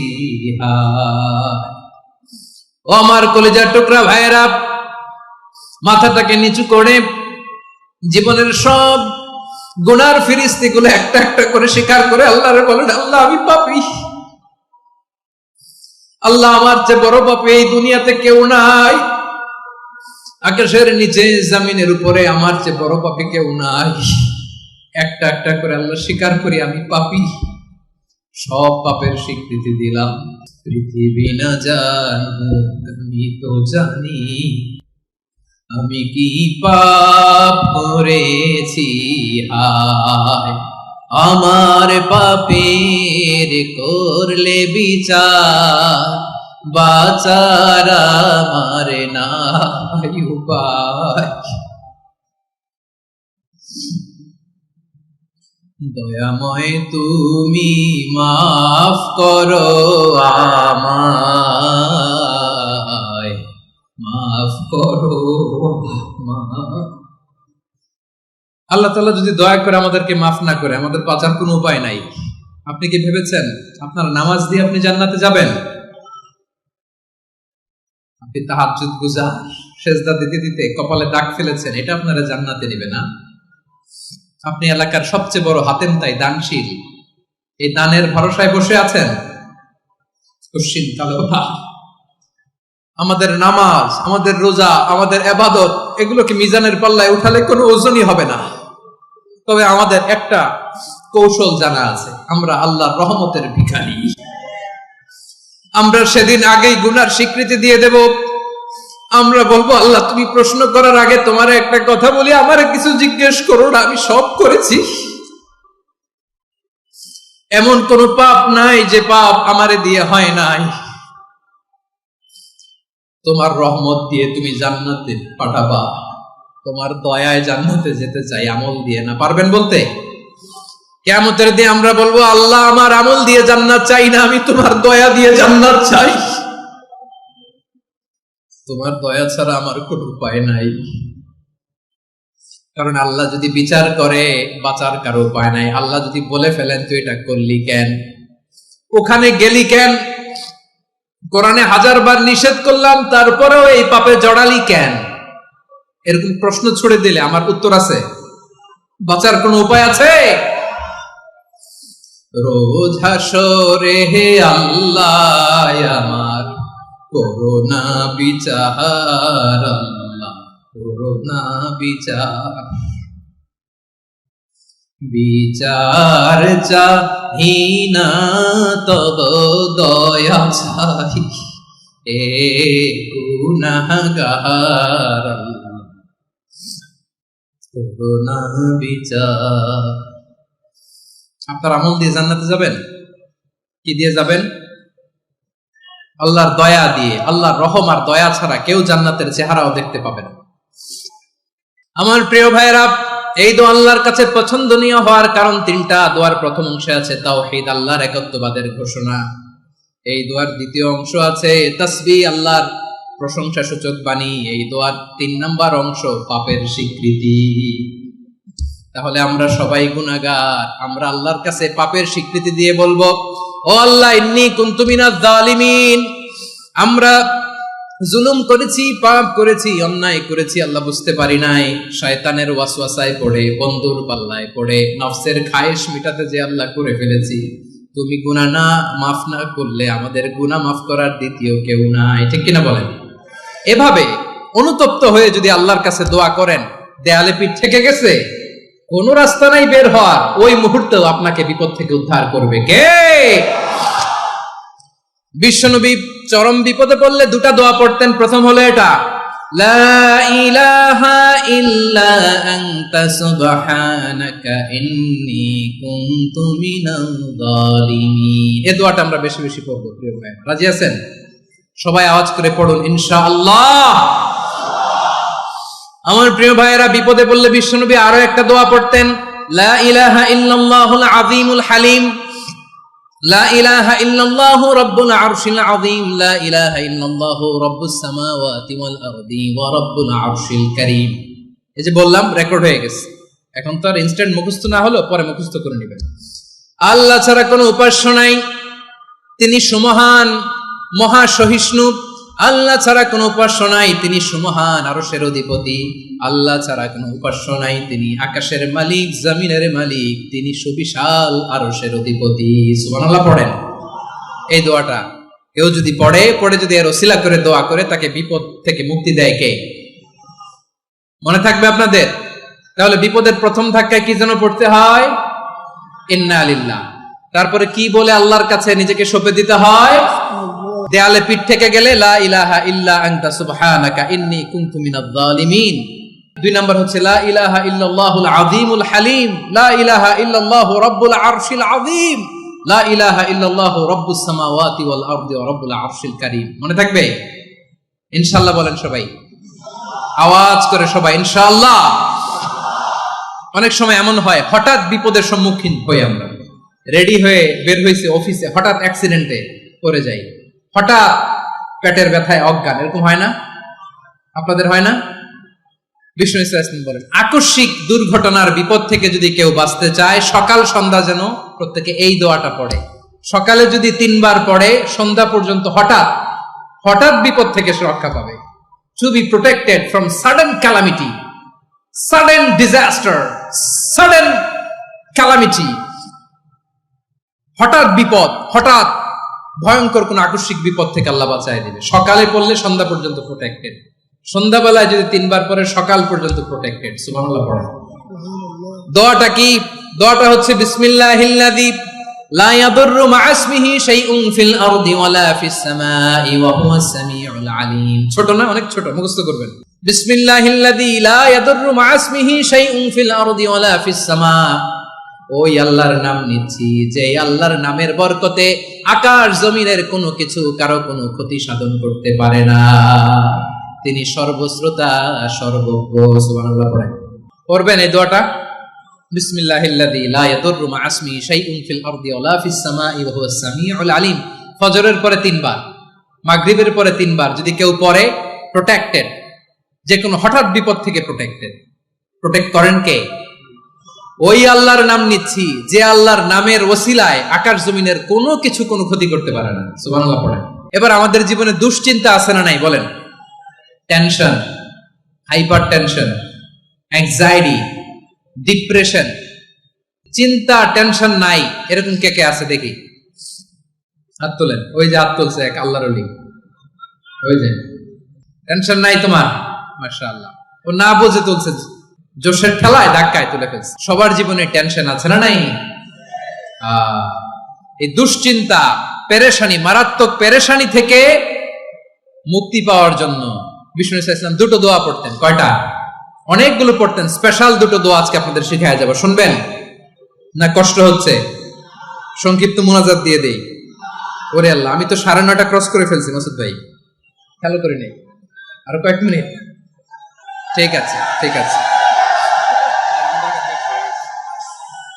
পেরেশানিতে পড়লে, টেনশনে পড়লে এই দোয়াটা, প্রিয় ভাইরা, বিষ্ণু ইসলাম যখন খুব বিপদে পড়তেন, দুশ্চিন্তা ওনাকে ঘিরে ধরতো, উনি পড়তেন ইয়া হাইয়ু ইয়া কাইয়ুম বিরহমাতিকা আস্তাগীথ, ইয়া হাইয়ু ইয়া কাইয়ুম বিরহমাতিকা আস্তাগীথ, ইয়া হাইয়ু ইয়া কাইয়ুম, হে শাশ্বত অবিনশ্বর, হে চিরঞ্জীব, বিরহমাতিকা আস্তাগীথ, তোমার রহমতের উসিলায় তোমার কাছে ফরিয়াদ করি। এটা করতেন। আবার আরেক বর্ণনায় এসেছে ইয়া হাইয়ু ইয়া কাইয়ুম বিরহমাতিকা আস্তাগীথ আসলিহ লি শা'নি কুল্লাহু ওয়া লা তাকিলনি ইলা নাফসি তারফাতা আইন। আসলিহ লি শা'নি কুল্লাহ, আল্লাহ আমার সবকিছু আপনি সেটেল করে দেন। আমাদের সব ঝামেলা সেটেল করে দিতে পারে কে? আমরা তো সেটেলমেন্টের জন্য ওএসপি সাহেবের কাছে যাই, ডিসি সাহেবের কাছে যাই, অমুক ভাইয়ের কাছে যাই, তমুক ভাইয়ের কাছে যাই। এই দোয়া পড়লে আরশের উপর থেকে আপনার ম্যাটার সেটেল করে দিবে কে? তাহলে পড়বেন ইয়া হাইয়ু, হে চিরঞ্জীব। হাইয়ু মানে চিরঞ্জীব, যিনি চিরকাল বেঁচে থাকবেন, মরবেন না। আল্লাহ মরবেন? তার কোনো লয় আছে? ক্ষয় আছে? সূরা রহমানে আল্লাহ বললেন কুল্লু মান আলাইহা ফানি ওয়া ইয়াবকা ওয়াজহু রাব্বিকা যুল জালালি ওয়াল ইকরাম ফাবিআইয়ি আলাই রাব্বিকুমা তুকাযিবান। জমিনে যা আছে সব ফান, ভ্যানিশ হয়ে যাবে, নিশ্চিহ্ন হয়ে যাবে, শেষ হয়ে যাবে, সব বিলুপ্ত হয়ে যাবে একজন ছাড়া। জোরে বলেন তিনি কে? ইয়া হাইয়ু। আমার সাথে আওয়াজ করে পড়েন ইয়া হাইয়ু ইয়া কাইয়ুম ইয়া হাইয়ু ইয়া কাইয়ুম বিরহমাতিকা আস্তাগীথ আসলিহ লি শা'নি কুল্লা ওয়া লা তাকিলনি ইলা নাফসি তরফাতা আইন। এভাবে দোয়া করলে আপনাকে বিপদ মুক্ত করবে কে? এই দোয়াটা কেন পছন্দ আল্লাহর কাছে? কারণ এখানে আল্লাহর দুইটা সুন্দর নাম আছে, গুণবাচক নাম, আল হাই, আল কাইয়ুম, এই দুটো নাম আছে এখানে। আবার এই দুইটা আয়াতুল কুরসির অংশ। আয়াতুল কুরসির শুরু তো এটা আসরা নাই, হ্যাঁ আসরা নাই। 3 নাম্বার কারণ এটা ইসমে আজম। কোন দোয়াটা ইসমে আজম? যে দোয়া ওসিলায় দোয়া করলে আল্লাহ দোয়া ফেরায় না। অনেকগুলো মত আছে, সবচেয়ে ভ্যালিড মত হচ্ছে এটা, ইয়া হাইয়ু ইয়া কাইয়ুম, এর ওসিলা দিয়ে দোয়া করলে দোয়া কবুল করে কে? 2 নম্বরে বিশ্বনবী মারাত্মক বিপদে পড়লে আরেকটা দোয়া পড়তেন, আল্লাহুম্মা ইন্নী আবদুক। আগে দোয়াটা পড়ি, শুনেন। আল্লাহুম্মা ইন্নী আবদুক ওয়া ইবনু আবদিক ওয়া ইবনু আমাতিক নাসিয়াতি বিয়াদিক মাদিন ফিয়া হুকমুক আদলুন ফিয়া কাদাউক আসআলুকা বিকুল্লি ইসমিন হুয়া লাক সাম্মাইতা বিহি নাফসাক আও আনসালতাহু ফি কিতাবিক আও আল্লামতাহু আহাদাম মিন খালকিক আও ইস্তা'সারতা বিহি ফি ইলমিল গায়বি ইনদাক আন তাজআলাল কুরআনা রাবিআ কলবি ওয়া নূরা সাদরি ওয়া জালাআ হুজনি ওয়া যাহাবা হাম্মি। সুবহানাল্লাহ পড়েন। বিষ্ণু বলতেন, আল্লাহুম্মা ইন্নী আবদুক, ও আল্লাহ আমি আপনার গোলাম, ওয়া ইবনু আবদিক, গোলামের ঘরের গোলাম, ওয়া ইবনু আমাতিক, বাদীর ঘরের গোলাম। মানে আল্লাহ আমি আপনার গোলাম, আমার বাবা আব্দুল্লাহ ছিল আপনার গোলাম, আমার মা আমিনা ছিল আপনার বাদী। মানে আমরা গোলাম বংশের, সব গোলাম। নিজেরে এর চেয়ে আর ছোট করে আল্লাহর কাছে উপস্থাপন করা যায় আমার ভাইয়েরা? কথা কি বুঝতেছেন? নিজেকে এর চাইতে ছোট, নগণ্য আর তুচ্ছ করে আল্লাহর সাথে প্রেজেন্ট করা যায়? বিশ্বনবী বললেন, ও আল্লাহ আমি আপনার গোলাম, গোলামের ঘরের গোলাম, দাসীর ঘরের গোলাম, নাসিয়াতি বিয়াদিক, আমার মাথার চুলের ছুটি আপনার হাতের মুঠোয়। আপনি ডানে টান দিলে আমি ডানে যেতে বাধ্য, আপনি বাঁয়ে টান দিলে বাঁয়ে যেতে বাধ্য। সুবহানাল্লাহ বলেন। বিশ্বনবী বললেন, আল্লাহ আমার মাথার চুলের ঝুঁটি আপনার হাতের মুঠোয়। আচ্ছা, এইভাবে কাকে ধরা হয়? যে খুব ছোট, ঠিক কিনা? নিজেকে কত ছোট করলেন বিশ্বনবী। ও আল্লাহ আমার মাথার চুলের ঝুঁটি আপনার হাতের মুঠোয়, আপনি ডানে টানলে আমি ডানে যাব, বাঁয়ে টানলে বাঁয়ে যাব। আল্লাহ আসআলুকা বিকুল্লি ইসমিন হুয়া লাক নাসিয়াতি বিয়াদিক মাদিন ফিয়া হুকমুক, আপনার নির্দেশ আমার উপর কার্যকর হবেই হবে। আদলুন ফিয়া কাদাউক, আপনার ফয়সালা, যেই ফয়সালাই আপনি আমার জন্য করেন এটাই ইনসাফ। সুবহানাল্লাহ বলেন। আমরা আল্লাহর ফয়সালায় সন্তুষ্ট হতে চাই না। কত কমপ্লেইন, আল্লাহ তুমি এটা দিলা না, ওইটা পাইলাম না, ওইটা হইল না রে, এরকম অভিযোগ, কমপ্লেইন আমাদের আছে না নাই? আর বিশ্বনবী বলতেন, আদলুন ফিয়া কাদাউক, আল্লাহ আমার জন্য তোমার যেটা ফয়সালা এটাই সবচেয়ে শ্রেষ্ঠ ইনসাফ, এর চেয়ে ইনসাফ আর হতে পারে? এভাবে কায়মনোবাক্যে আল্লাহর কাছে বিশ্বনবী দোয়া করতেন। এরপরে বিশ্বনবী বললেন, আল্লাহ তোমার যত নাম আছে সব নামের ওসিলায় দোয়া করি, যে নাম তুমি আমাদেরকে জানিয়েছো, যে নাম তুমি আমাদেরকে জানাও নাই, যে নাম তুমি কোরআনে নাজিল করেছো, যে নাম নাজিল করো নাই, যে নাম শুধু নবীদেরকে জানিয়েছো। আর আল্লাহর এমন কিছু চমৎকার চমৎকার সুন্দর সুন্দর নাম আছে, এই নামগুলো রব্বুল আলামিন কাউকে জানাবে না। সুবহানাল্লাহ বলেন। আমরা তো 99 নাম জানি, 100 নাম জানি আল্লাহ, কিন্তু আল্লাহর এমনও কিছু নাম আছে যেগুলো আল্লাহ বিশ্বনবীরও জানায় নাই। এগুলো আল্লাহ ইলমুল গায়বে রেখে দিয়েছেন। দোয়ার সময় বলবেন, আল্লাহ তোমার যেই নামগুলো জানি, যেগুলো জানি না, যেগুলো কোরআনে আছে, যেগুলো নাই, যেগুলো নবীরে খাস ভাবে জানাইছে ওগুলোর ওসিলায়, যেগুলো কোনোদিন জানাবাও না, তোমার ওই নামের ওসিলাও তোমার কাছে চাই। আল্লাহ কোরআনকে আমার হৃদয়ের বসন্ত বানাও, আমার বক্ষের জ্যোতি বানাও, আমার চিন্তা দুশ্চিন্তা তুমি দূর করে দাও। বিশ্বনবী বললেন, এই কালিমাগুলো, এই বাক্যগুলো পড়ে যদি কেউ আল্লাহর কাছে ফরিয়াদ করে, তার হৃদয় থেকে দুশ্চিন্তা কাটিয়ে দিবে কে? পড়বেন, এই দোয়াগুলো পড়বেন। আচ্ছা, সব শেষে বলি, ঋণের বোঝায় যারা জর্জরিত, বিষ্ণু ইসলাম চমৎকার একটা দোয়া শিখিয়েছেন। আমাদের অনেকে ঋণের বোঝায় জর্জরিত, আছে না নাই? এদিকে কেউ আছেন? থাকলে হাত তোলার দরকার নেই, থাকলে এই দোয়াটা পড়বেন। এক সাহাবীর নাম আবু উমামা, নামাজের ওয়াক্ত ছাড়া উনি মসজিদে যেয়ে বসে আছে। বিশ্বনবী বললেন, কি রে আবু উমামা, নামাজের তো ওয়াক্ত হয় নাই, মসজিদে কি? সাহাবী বলে, হুমুমুন লাজিমাতনি ওয়া দুয়ুন, নবী গো ঋণের বোঝায় এমন টেনশনে আছি, ঘরে থাকতে পারলাম না, মসজিদে চলে আসছে। বিশ্বনবী বলেন, আমি কি তোমার এমন একটা দোয়া শিখাবো যেটা পড়লে আল্লাহ তাআলা তোমার ঋণের বোঝা হালকা করে দিবেন? আবু উমামা বললেন, ইয়া রাসূলুল্লাহ, অবশ্যই শিখাবেন। বিশ্বনবী বললেন, তাহলে তুমি পড়বা, আল্লাহুম্মা ইন্নী আউযু বিকা মিনাল হাম্মি ওয়াল হাযান ওয়া আউযু বিকা মিনাল জুবনি ওয়াল বুখল ওয়া আউযু বিকা মিন গালাবাতিদ দাইনি ওয়া কাহরির রিজাল। ও আল্লাহ, তোমার কাছ থেকে দুশ্চিন্তা থেকে পানাহ চাই, কৃপণতা, ভীরুতা, অলসতা, কার্পণ্যতা, এই সব কিছু থেকে, মানুষের কঠোরতা, আমার উপর মানুষের আধিপত্য এবং ঋণের বোঝা থেকে পানাহ চাই। এই দোয়াটা যখন বিশ্বনবী শিখাই দিলেন, আবু উমামা বারবার এই দোয়া পড়ে, আল্লাহুম্মা ইন্নী আউযু বিকা মিনাল হাম্মি ওয়াল হাসান ওয়া আউযু বিকা মিনাল আজজি ওয়াল কাসাল ওয়া আউযু বিকা মিনাল জুবনি ওয়াল বুখল ওয়া আউযু বিকা মিন গালাবাতিদ দাইনি ওয়া কাহরির রিজাল। আবু উমামা বলে, এই দোয়া আমি পড়তে লাগলাম। কিছুদিন পরে দেখা গেল বিশ্বনবীর শেখানো এই দোয়ার বদৌলতে আল্লাহ তাআলা আমার সব ঋণ পরিশোধের ব্যবস্থা করে দিয়েছেন। পড়বেন। বিশ্বনবীর জামাতা সাইয়্যিদিনা আলী রাদিয়াল্লাহু তাআলা আনহুর কাছে এক লোক এসে বলে, হে আলী, ঋণের বোঝায় আমি জর্জরিত, আমার কিছু অর্থ দিয়ে সাহায্য করো। সাইয়্যিদিনা আলী রাদিয়াল্লাহু তাআলা আনহু বললেন, আমি কি তোমারে এমন একটা দোয়া শিখাবো যেটা বিশ্বনবী আমাদের শিখিয়েছেন? এই দোয়া যদি তুমি পড়ো, লাউ কানা আলাইকা মিসলু জাবালিন কাবীরিন দাইনান আদাল্লাহু আনকা, পাহাড় পরিমাণও যদি ঋণের বোঝা হয়, আল্লাহ এটা পরিশোধের ব্যবস্থা করে দিবেন। ছোট্ট একটা দোয়া বিশ্বনবী শিখালেন, বললেন তুমি পড়বা, আল্লাহুম্মা কফিনি বিহালালিকা আন হারামিকা ওয়া আগনিনি বিফাদলিকা আম্মান সিওয়াক। মুখস্থ আছে? হ্যাঁ আছে। আল্লাহুম্মা কফিনি বিহালালিকা আন হারামিক, আল্লাহ তোমার হালাল দিয়ে আমাকে পরিতুষ্ট করো, হারাম থেকে বাঁচিয়ে রাখো, আর তোমার অনুগ্রহে মানুষের মুখাপেক্ষী যেন আমি না হই, আমি যেন সবসময় তোমার মুখাপেক্ষী হয়, ওই তৌফিক দিও। সুবহানাল্লাহ পড়েন। এই দোয়া বেশি বেশি পড়লে ঋণের বোঝা হালকা করে দিবে কে? তাহলে প্রিয় ভাইয়েরা, বিপদে পড়লেই প্রথমে কি পড়বেন? পটুয়াখালী ভুইলা গেছে। বিপদে পড়লেই প্রথমে ইন্না লিল্লাহ কি বলে নিজেকে আল্লাহর কাছে সঁপে দিতে হয়? হাসবুনাল্লাহ। চরম বিপদে দেয়ালে পিঠ থেকে গেছে, তখন লা ইলাহা ইল্লা আনতা সুবহানাকা ইন্নী কুনতু মিনাজ জালিমিন। এরপরে লা ইলাহা ইল্লাল্লাহুল আযীমুল হালিম, এই দোয়া।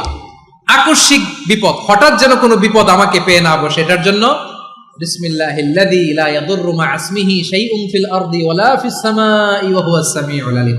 সকালে 3 বার, রাতে 3 বার। আর মারাত্মক tension, hyper tension, anxiety, depression থেকে বাঁচার জন্য 2 দোয়া, ইয়া হাইয়্যু ইয়া কাইয়্যুম, ইয়া হাইয়্যু ইয়া কাইয়্যুম, মনে থাকবে? আর আল্লাহুম্মা ইন্নী আবদুক, এই দোয়া। ঋণ থেকে বাঁচার জন্য 2 দোয়া, আল্লাহুম্মা ইন্নী আউযু বিকা মিনাল হাম্মি ওয়াল হাযান, এটা। আর আল্লাহুম্মা কফিনি বিহালালিকা আন হারামিকা ওয়া আগনিনি বিফাদলিকা আম্মান সিওয়াক। আর সব সময় পড়ার জন্য একটা আমল দিয়ে যাই, উঠতে বসতে, অফিসে যাচ্ছেন, অফিস থেকে ফিরতেছেন, বসে আছেন, শুয়ে আছেন, ছোট্ট এক শব্দে আমরা যেন বেশি বেশি পড়ি আস্তাগফিরুল্লাহ। আওয়াজ করে আমার সাথে পড়ুন, আস্তাগফিরুল্লাহ। আবার পড়ুন, আস্তাগফিরুল্লাহ। আল্লাহ রাসূল সাল্লাল্লাহু আলাইহি ওয়াসাল্লাম বলেন, মান লাজিমাল ইস্তিগফার, যে সব সময় এরকম ইস্তিগফারের সাথে লেগে থাকে, জাআলাল্লাহু লাহু মিন কুল্লি যিকিন মাখরাজা, আল্লাহ তাআলা তাকে কোনো বিপদে আটকান না, সে জীবনে আটকাবে না, যে কোনো বিপদে আল্লাহ তার রাস্তা বের করে দিবে। Way out, you will get a way out and solution. সুবহানাল্লাহ। ওয়া মিন কুল্লি হাম্মিন ফারাজা, দুশ্চিন্তা মুক্ত হবে। ওয়ারযুকহু মিন হাইসু লা ইয়াহতাসিব, এমন জায়গা থেকে আল্লাহ রিজিকের বন্দোবস্ত করবে যেটা সে কল্পনাও করে নাই। আওয়াজ করে পড়েন সুবহানাল্লাহ। তাহলে মনে থাকবে আস্তাগফিরুল্লাহর কথা। সব শেষ কথা বলবো, সব শেষ আমার প্রিয় ভাইয়েরা। এটা গেল নিজের বিপদ। কিসের বিপদ? নিজে যদি বিপদে পড়েন। অন্যের বিপদ যদি দেখেন, এটার জন্য একটা দোয়া আছে।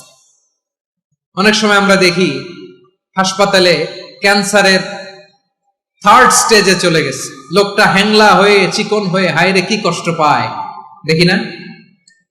বিষ্ণু বলে, একটা দোয়া যদি কেউ অন্যের কোনো বিপদ দেখে পড়ে, ওই বিপদ তার জীবনে কখনো আসবে না। শোনার আগ্রহ আছে? অনেক সময় হয় যে আমরা মহাসড়ক দিয়ে যখন চড়ি, দুর্ঘটনায়, আইরে আল্লাহ, দুর্ঘটনায় মানুষের মাথা একদিকে, দেহ আরেকদিকে, ব্লিডিং, এরকম হয় না? আল্লাহ তুমি হেফাজত করো। বিশ্বনবী বলেন, এই দুর্ঘটনা দেখে কেউ যদি এই দোয়াটা পড়ে, তার জীবনে সে কোনোদিন এরকম অ্যাক্সিডেন্টের সম্মুখীন হবে না। শুনবেন, বিশ্বনবী বলেন, অন্যের বিপদ দেখে কেউ যদি পড়ে, আলহামদুলিল্লাহিল্লাযী আফানি মিম্মা বাতালাকা বিহি ওয়া ফাদ্দালানি আলা কাসীরিন মিম্মান খালাকা তাফদীলা, মানে প্রশংসা সে আল্লাহর যে আল্লাহ তাআলা তোমাকে যেই জিনিস দিয়ে পরীক্ষা করেছে আমাকে ওইটা থেকে বাঁচিয়ে দিয়েছে। তোমাকে আল্লাহ যেই বিপদে ফেলেছে আমাকে ওই বিপদ থেকে তিনি মুক্ত রেখেছে, আর তার অনেক সৃষ্টির উপর আমাকে তিনি প্রাধান্য দিয়েছে। সুবহানাল্লাহ পড়েন। যে কোনো বিপদ, কারো ক্যান্সার দেখে যদি এই দোয়াটা আপনি বিশ্বাসের সাথে পড়েন, জীবনে কোনোদিন ক্যান্সার রোগে আক্রান্ত হবেন না। দুর্ঘটনা দেখে যদি পড়েন, ওই দুর্ঘটনা আপনাকে স্পর্শ করবে না। যে কোনো কারো বিপদ দেখে যদি কোনো বিশ্বাসী বান্দা এই দোয়া পড়ে, বিশ্বনবী বলেন লাম ইউসিবহু যালিকাল বালা, ওই বিপদ তাকে আর ধরবে না। উফিয়া মিনহু মিন যালিকাল বালা কাইনাম মা কান, সে যতদিন হায়াত পাবে কোনোদিন ওই বিপদ তাকে স্পর্শ করবে না। এই দোয়াটা পড়তে রাজি আছেন আমার প্রিয় ভাইরা? তাহলে পুরো আলোচনার সেন্ট্রাল থিম হচ্ছে আমাদের জীবনে বিপদ আসবে, কষ্ট আসবে, দুঃখ আসবে, কিন্তু বিপদে আপদে আমরা হাল ছেড়ে দিব না, হতাশ হব না। মুমিন হতাশ হয় না, নিরাশ হয় না, হাল ছেড়ে দেয় না। মুমিন ভরসা রাখে একজনের উপর। আওয়াজ করে বলুন, যিনি কে? বিপদে পড়লে আমাদেরকে উদ্ধার করে কে? আবার আমাদেরকে যদি কোনো নেয়ামত আল্লাহ দিতে চান, ওইটা কেড়ে নেওয়ার ক্ষমতা কারো আছে? তাহলে আমরা কানেক্টিভিটি বাড়াবো কার সাথে? আমাদের প্রার্থনার ফরিয়াদের হাত তুলবো কার কাছে? রাজি আছেন পটুয়াখালীর ভাইয়েরা? মনে থাকবে কথাগুলো? আল্লাহ তাআলা আমাদের সবাইকে কথাগুলো বোঝার ও আমল করার তৌফিক দান করুন।